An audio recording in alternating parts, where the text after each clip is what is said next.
Hi guys, welcome back to the channel. I'm Offspring Aidan. I'm Gaynor. I'm Sophie. Today we're doing 7 things not to say in England if you're American. I can't really think of any. Nothing. Sophie gave us one before, which I was trying to think, because I was like, what could there be? And then so you said rubber. Rubber, yeah. Which is I think is quite a good one, because that's an eraser for them, Yeah. isn't it? Yeah. But no, it's for us. Oh no, for us it's an eraser, but Yeah. for them it's a condom. Yeah. Mm. Well, that's all I can think. Can't think of anything else. I can't think of anything else either, but I guess we'll find out. Yeah. Let's have a look. We've all committed embarrassing faux pas. I once asked Karen Gillan whether she preferred the name Amelia or Gingerface. She cried in a cupboard for 3 hours. I won't ever let her play down that faux pas. But if you're an American visiting England, there are some, shall we say, Americanisms you may just want to keep to yourself unless you have no shame, like me. So here, without further ado, are 7 things not to say in England if you're American. To blow someone off. In America, despite overwhelming odds to the contrary, this phrase does not mean... I'm trying to think of a suitable euphemism. It doesn't mean fellatio. Rather, it means a failure to keep an appointment with someone. So imagine my surprise when one of my friends lamented that his dad kept blowing him off. Was Indiana living up to its stereotype? Was it indeed the incest capital of America? No, I just have a really dirty mind. Which probably accounts for my confusion over the next entry. Whatever you do, America, don't use this phrase around British people or, anyone. I mean, in what universe does this phrase not sound unequivocally filthy? In America, obviously, where the phrase double fisting unfathomably means to carry and consume 2 drinks simultaneously. But let's be honest, to the rest of us, it just means shoving... I was just going to say, I've never heard an American call it double fisting. If you're holding 2 drinks, surely not. No, I've never heard that before in the whole time I lived Are there. we just assuming that the Americans understand what it means in English? Well, obviously they don't. Maybe they don't. And also, his friend wouldn't have said that to him, would he, about his dad? Can you imagine? That's just Yeah, weird. if you want to find out, you can Google it yourself. Yeah. We're not explaining it. 2 fists up your fanny pack. Oh, fanny pack. Okay, it's been said many times, right? But fanny has 2 very distinct and yet equally biological meanings on either side of the pond. While both countries can probably agree that this travel accessory is the worst fashion faux pas since shoulder pads, the 2 can't agree on what the accessory should be called. The American term fanny pack has long been the source of amusement in England, where the word fanny means a lady's part. For our part, no pun intended, the British call it a bum bag. Bum meaning, just as fanny does in America, your arse. And so with all this talk of human orifices, now might be the perfect time to hit up our next entry. That was intended. Actually, Wednesday might be a better time to hit up this next entry because Wednesday and Hump Day to Americans are one and the same. The story goes that Hump Day coined... Yeah, do you know what hump day is? No. It's the middle of the week. So it's not the Monday where you're like... Tuesday's a bit like, oh, okay. Wednesday's that halfway there, nearly the weekend, but... We're there now. Yeah. Yeah. So Wednesday today is hump day. Yeah. I've only ever heard it off Mean Girls. Oh, okay. That's where I know it from. Yeah. But I still really don't know what it meant. Yeah. In 1965 is a friendly term suggesting Americans are past the hump of the earlier week, but to Brits it just sounds like an excuse to have some rumpy pumpy. Okay, I have to admit there's no actual evidence to suggest that this one is exclusive to America. But what I can say is this, I first heard it in America, so that's good enough for me. Now, officially Americans, and potentially others, use the term rim shot to mean that bum thing that people say when somebody's told a terrible pun. Now, obviously, I'm not going to sit here and explain to you why I think the word sounds really coarse. Just go and Google words that sound like rim shot and then clear your history immediately. Oh, America, it's time you and I had a sit down and talked about the verb to pet. So a long time ago, in a country far, far away, England, public swimming baths throughout the land added one very crucial but very silly directive to their... What else would you say? Right, so yeah, I know what you're saying, but when we used to go swimming when I was like younger, it used to have a thing on the wall of what you weren't allowed to do in the pool. So it would say like...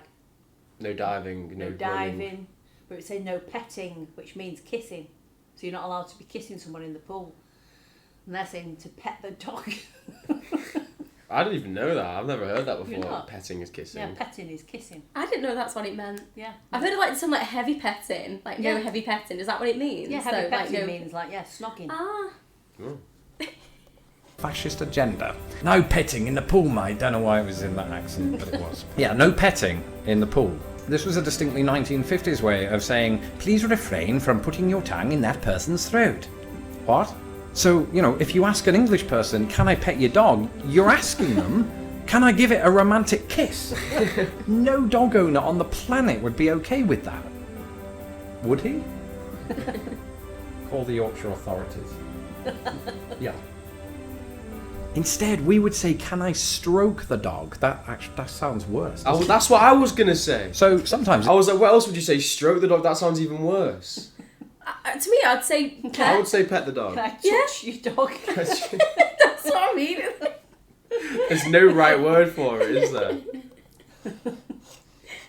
It's not just actual words that can land us in hot water. While it's perfectly acceptable in Britain to strike a pose similar to former Prime Minister and part-time supermodel Winston Churchill, be sure that you do have your hand the right way round. Okay, so don't do that because that means flipping somebody off, just with two fingers. It's kind of like double fisting in a way, with fingers. Funny story, actually. I remember this one time when a female friend of mine did this to indicate girl power. You know, like the Spice Girls. I think she was being ironic. Unless you're doing it to the management that gave us the Spice Girls, then it's okay. Just, you know, either way, don't do this to the British people because they will be completely and utterly a little bit miffed. That's all for this episode of Lost in the Pond. Be sure to subscribe to us here on... So To be the fair, next- there is quite a few, isn't there? Yeah. And the only one we could think of was, It's not even on there. yeah, a rubber. No. It wasn't even on there. Because that to me was more like things not to say. I was thinking just like a one word, whereas those are more like Phrases. yeah. Yeah. Mm. Yeah, I went into a Staples superstore, which is like a big superstore that sells stationery. Yeah. Oh yeah, Staples. Yeah. And I was walking up and We down. used to have one down the road, didn't we? Until it closed down in... Yeah, we did, yeah. Yeah, I think they've all closed down now. Have they? Yeah. Mm. And I was walking up and down with my shopping cart, and somebody said to me, "Can I help you?" And I had me a list of what stuff I needed, like pencils, pens, and everything. And what on there was a rubber. And I said, "I'm looking for rubbers." And he looked at me with, "I'm sorry." I went, "Rubbers?" And he went, "You know, to rub pencil out." And he went, "Oh, you mean an eraser?" Yeah, that's like the most common one that people like Americans hear us say it and be like, "Whoa, what?" Yeah. They don't really understand it, but like, yeah, a rubber's and a razor. Yeah. Over here anyway. I wonder if there's a few things that we probably say on day-to-day basis that's like rude over in America. Probably there was a few. There was a few occasions when I got like looked at funny, but I can't remember. It was probably. What it was from. I can't remember. It was actually. Like when you fall over, we say you go arse over tit. And people like, Yeah. what? Or like it's pissing it down or something Yeah. like that Yeah. sort of Yeah. thing. Yeah. And that's another one we call. If you're pissed, you're Yeah. drunk. Yeah. They're You're it's angry. angry. Yeah.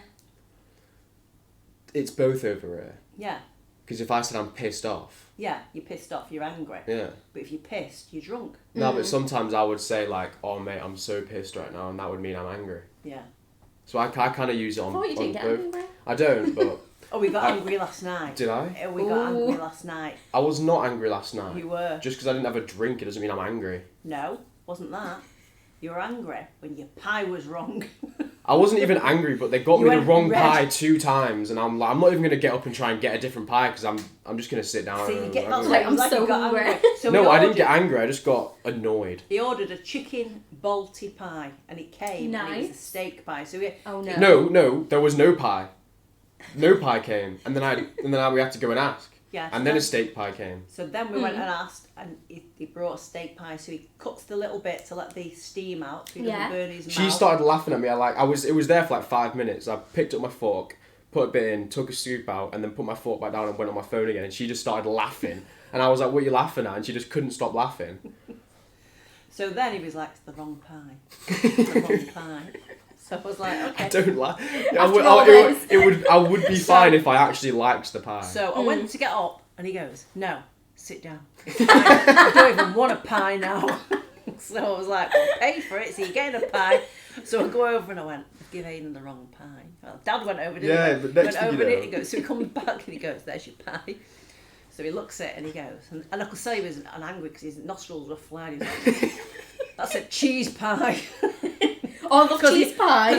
Yeah, but it's vegan cheese. It's not even like proper Oh, cheese. Next thing you know, no. I'm sat outside watching the game again because like this was at half time and half time's past now. Yeah. She brings out the right pie like midway through the second half.